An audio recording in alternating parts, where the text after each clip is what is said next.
ก็ทักทายสบายดีเนาะพ่อแม่พี่น้องทั้งพังลาวแล้วก็พังไทยแล้วก็อยู่ต่างประเทศน้ำพี่น้องเนาะวันนี้บลอยสิพาพี่พาน้องเขามาเห็ดกระบวยพี่น้องนี่เอากระโปงข้าวพี่น้องเลยมาเห็ดกระบวยเนาะว่ามันสิเป็นจังใดรอติดตามชมนำกันเด้อพี่น้องเด้อโอเคเพื่อเป็นการศึกษาเสียเวลาพี่น้องเลยบาลอยก็ได้เผาเล็กแดงไว้แล้วพี่น้องเนาะนี่เล็กแดงพี่น้องนั่นคือเผาเล็กแดงหรือว่าเผาเล็กสีเนาะเผาว่ามันแดงแล้วเขาก็สีมาซีให้มันซอดซะก่อนเนาะเพราะว่าเขาสีซอดคันมันใส่ได้สบายพี่น้องเนาะเราติดตามชมกันทุกคนเนาะหลังจากเล็กซีเขามันเดือดหรือว่ามันแดงแล้วพี่น้องเนาะเขาก็ต้องเอามาซีทุกคนเนาะนี่เอามาซีเป็นป่องซะก่อนเลยทุกคนเลยเอาแบบกะพอดีที่เขาอยากได้เนาะ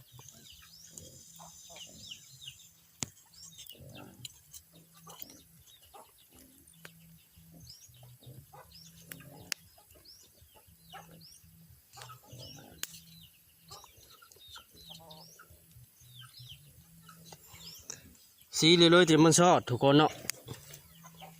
ที่จะมันซอดเป็นป่องไปช่ำนี้ก็เรื่องหัวเอาก็ได้เป็นต้นกับพุทธเอาชองห้าน้อยกับห้าใหญ่หลังจากซีซอดเรียบร้อยพี่น้องเนาะ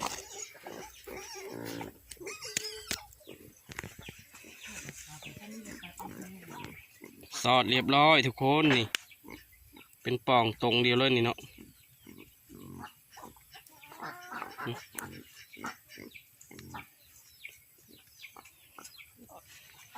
นี่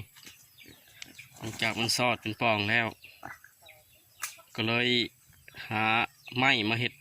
คันมันพี่น้องเนาะคันกระบวยบางคนก็เอิ้นว่าดำกระบวยต่อมันสีหนาๆเนาะหลังจากนั้นเราก็มาเหลาพี่น้องเหลามันพอดีกับหูที่เราซีเด้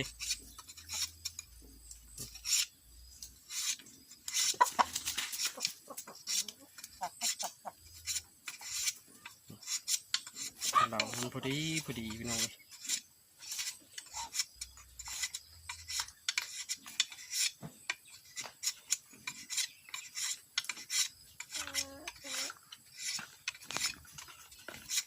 คัดกัน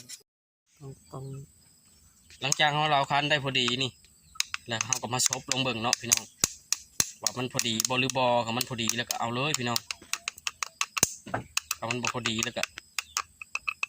ถือว่าเล้าใหม่เนาะน่าจะพอดีทุกคน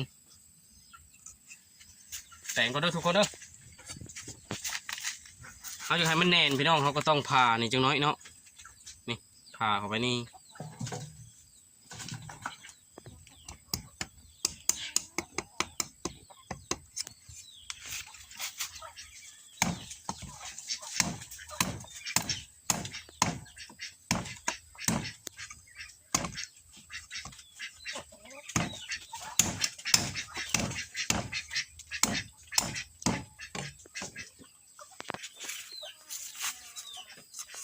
เรียบร้อย เรียบร้อยเลยพี่น้อง